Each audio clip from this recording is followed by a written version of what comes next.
The modern manager meltdown, how work volume, ambiguity, and disengagement are undermining managers and organizational performance, and what to do about it if you're a modern manager.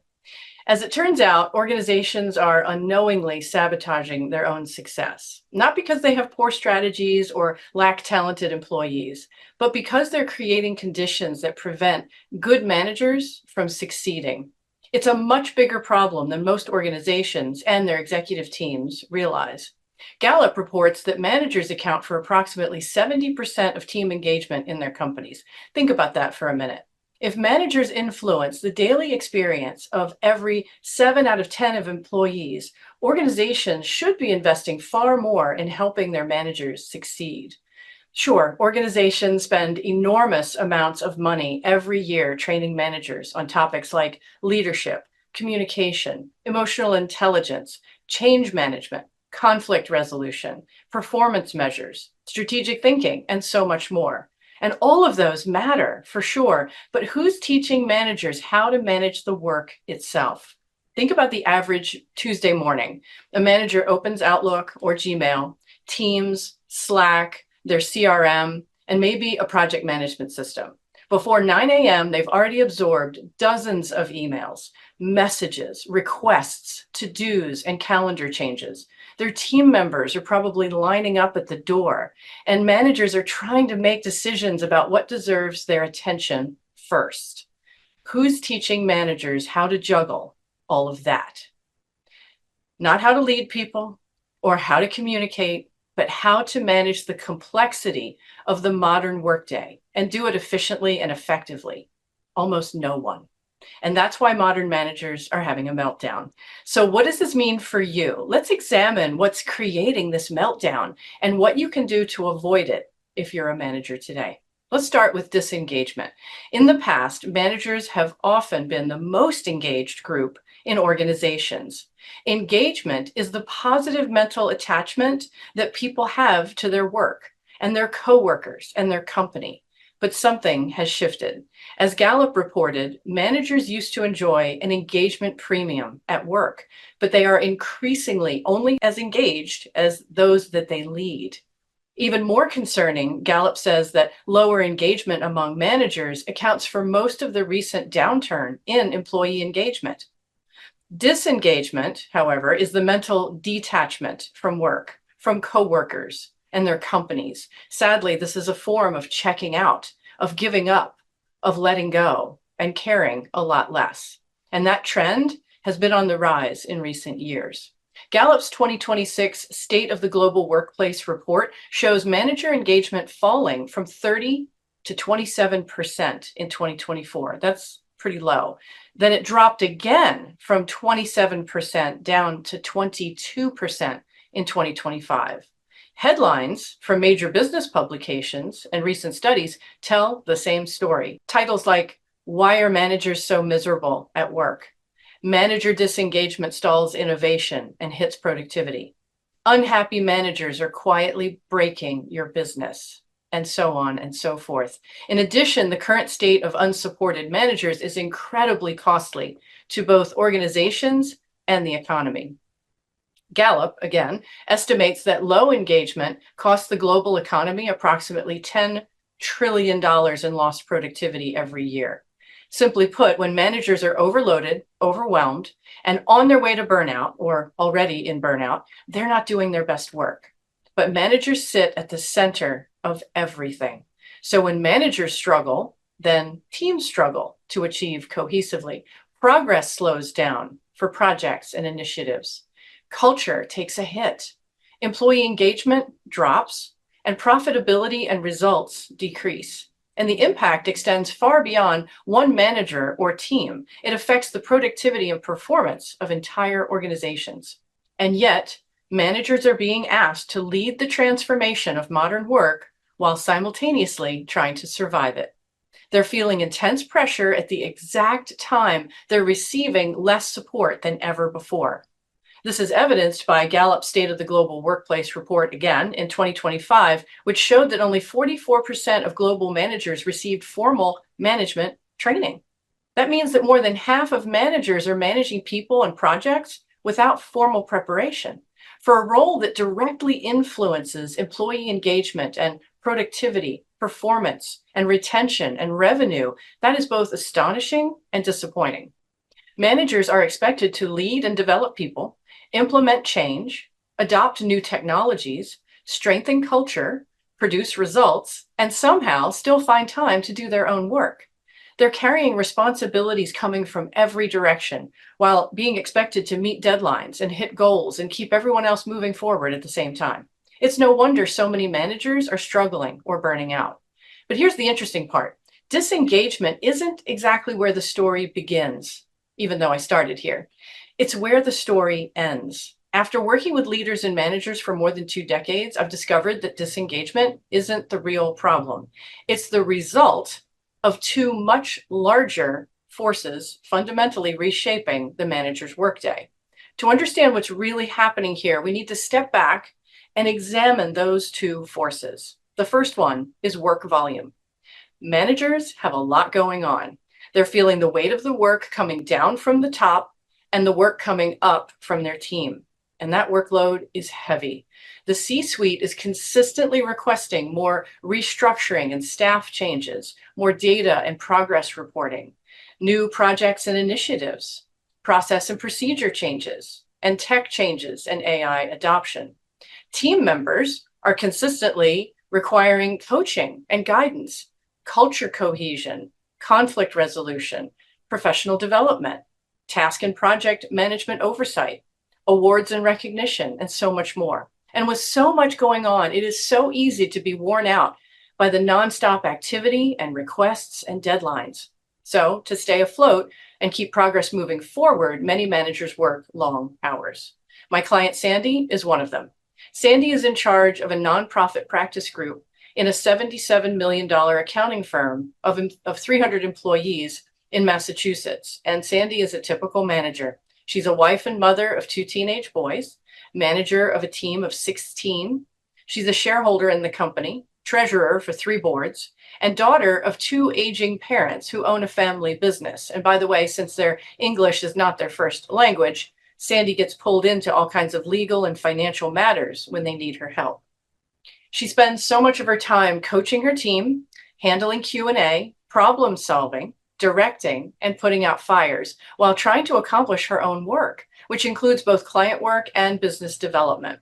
With everything moving so quickly, Sandy consistently feels like she's missing things. So when she contacted me for the first time, she said, quote, "I'm feeling very overwhelmed and it's impacting my health and happiness," end quote.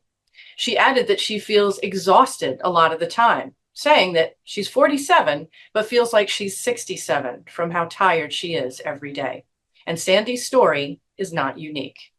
And there's plenty of research to illustrate this. As an example, 34% of managers reported feeling burned out on a daily or weekly basis. And that is from a workplace engagement report by a company called Kahoot.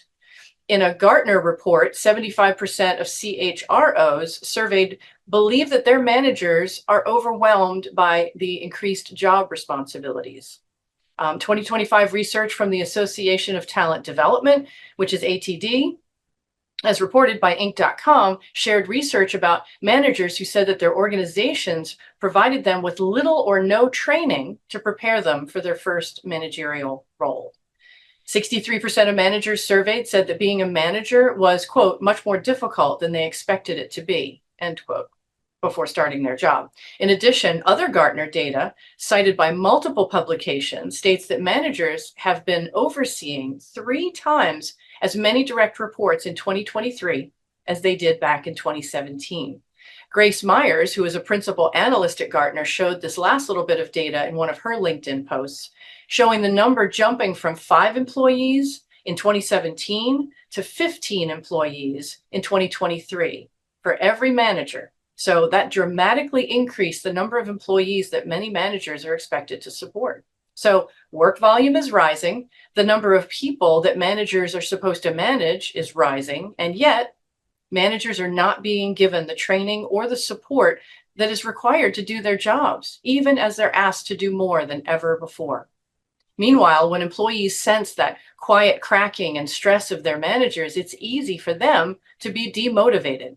Sandy confirmed that her team can see her stress and frustration, but she doesn't want them to see it. She wants to be a good role model for them and show them that the path that they're on is a great career path. I'm sure most managers likely feel the same way, but are having trouble concealing the challenges of everyday work. When these challenges persist, it makes managers question their path forward. And in the research I did for this article, I found an interesting twist on this topic. In the 2025 report by Kahoot, shared in an article published by Inc.com, nearly half of all the managers they surveyed, which is 46%, said they would let go of their managerial titles and roles if they could personally feel more engaged at work. Have you ever felt that way? It's a shame that it's come down to this trade-off, but this is the reality of the modern manager's workday. The volume of work that managers must handle is burying them. But that's only half the story. Remember, there are two forces that fuel disengagement. The first one was work volume. The second is how to manage it. It's deciding what deserves your attention first. You look at everything on your plate and you think, out of everything that's coming in, where do I even begin? This is where work volume meets with task ambiguity. Managers are asked to be coaches and mentors, strategists, culture builders, communicators, AI adopters, and project managers. If that sounds like you, you're likely drowning in a steady flow of responsibilities and requests, meetings and messages and competing priorities, all of which seem important. Some are urgent. And faced with an ever-expanding mountain of work to do every day, you're expected to choose between leading and coaching and managing and putting out fires, and still somehow get your own work accomplished and hit expected targets. So when talking with managers, I'm asked the same question over and over again: where do I even start? But the challenge isn't that managers don't know what their job is, it's figuring out where to focus. So if that sounds familiar, you might be wondering, what should I be working on right now? Or out of all the things I could do, what deserves my attention next? Or I have so many competing priorities, which one do I start with? This lack of clarity is where task ambiguity lives. Being in a state of task ambiguity is wasteful of time because workflows aren't seamless.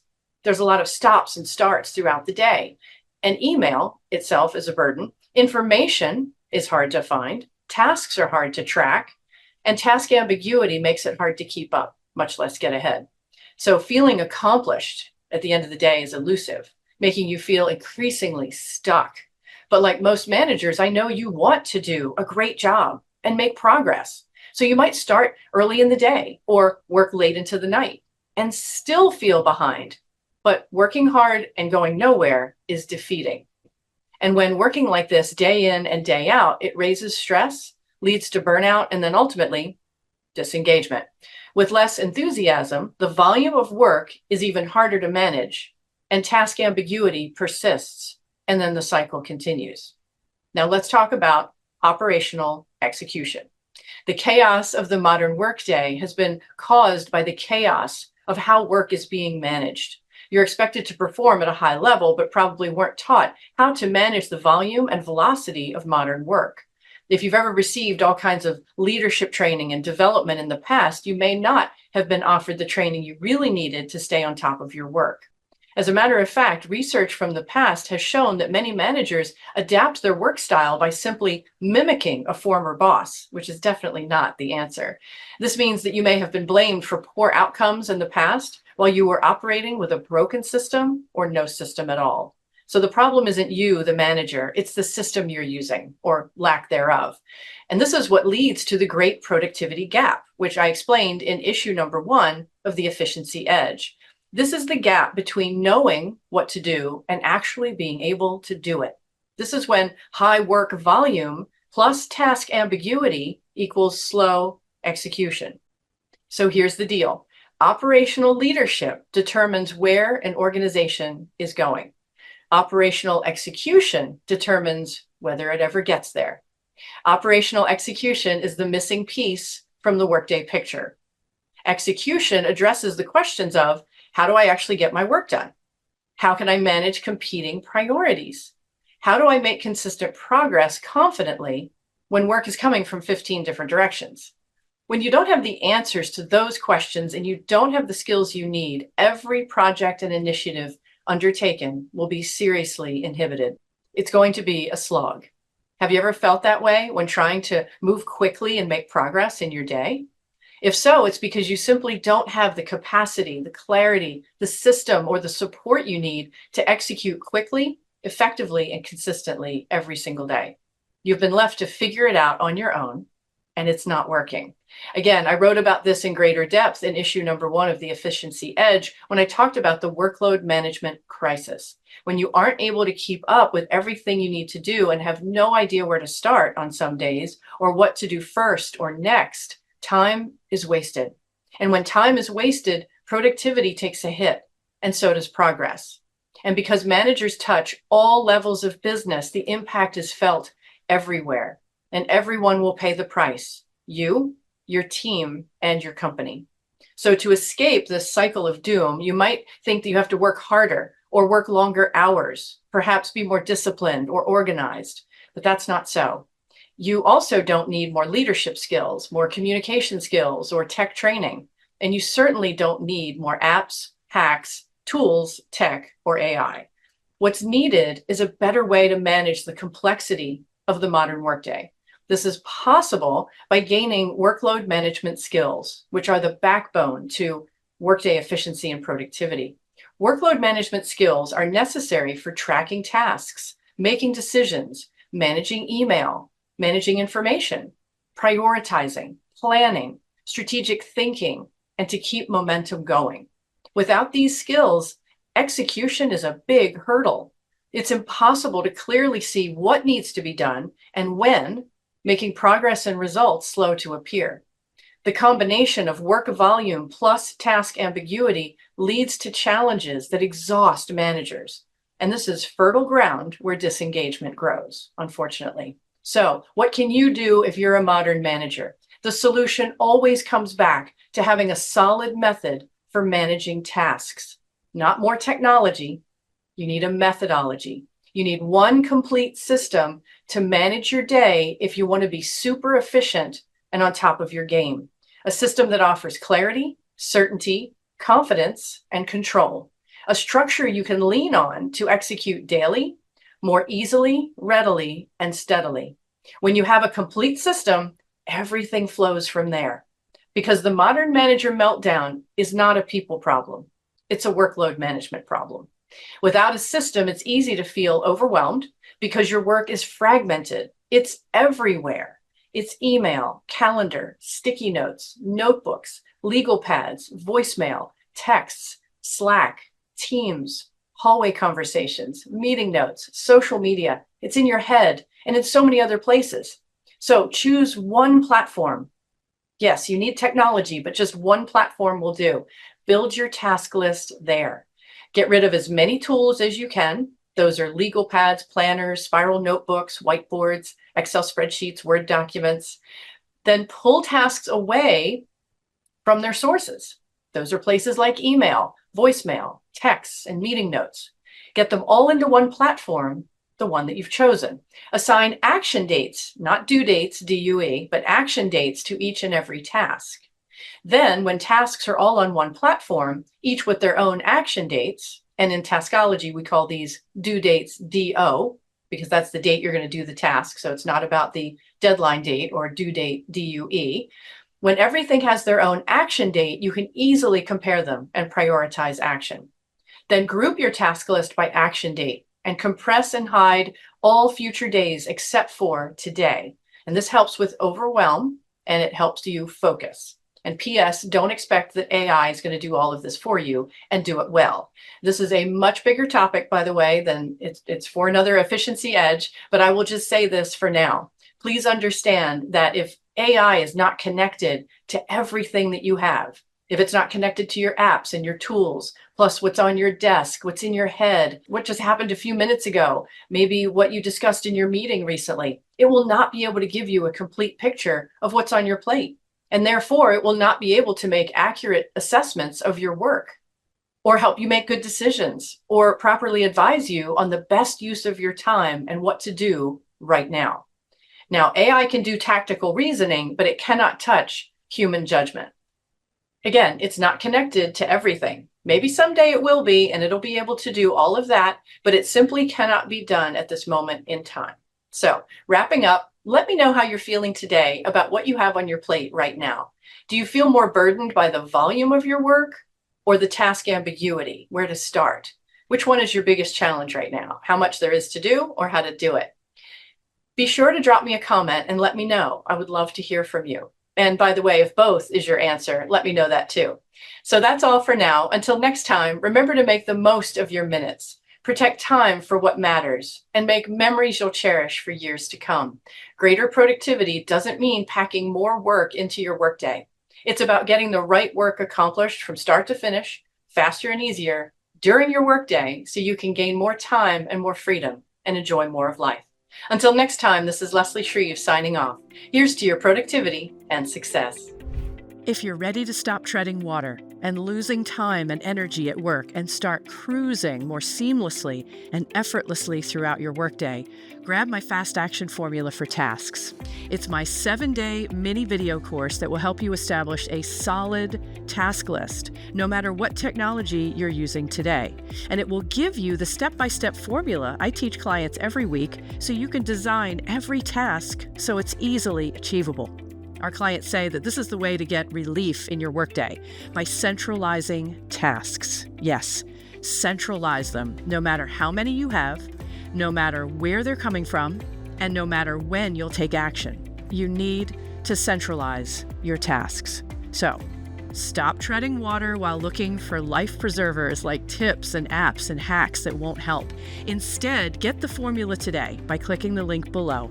Hop out of the water entirely and onto the Productive Day Express Cruiser so you can enjoy a steady, calm, and efficient ride through your workday, giving you the ability to increase your speed and get more accomplished at work so you can enjoy more quality time at home, unplugged and worry-free.